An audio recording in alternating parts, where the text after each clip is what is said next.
तर सर्वज्ञानी संजय राऊतांनी तर यावर बोलूच नाही। चित्रा वाघ यांनी राऊतांवर देखील हल्लाबोल केला। विधिमंडळाच्या अधपतनावर न बोललेलं बरं असं संजय राऊत म्हणाले होते। पातळी आणि संस्कृती खाली आली आहे। राऊतांनी चित्रा वाघ यांच्या वक्तव्यावरून जोरदार टीका केली होती।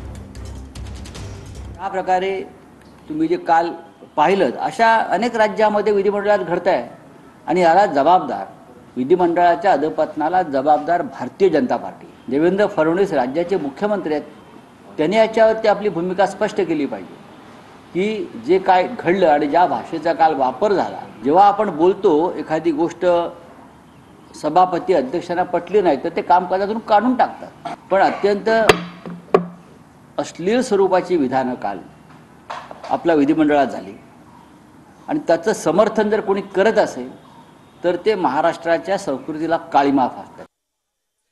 गरिमा प्लीज बोलू नये, बोलूच नाही। सर्वज्ञानी तुम्ही तर बोलूच नका, तुम्हाला तो अधिकारच नाहीये। गरिमा प्लीज बोलू नये, बोलूच नाही। सर्वज्ञानी तुम्ही तर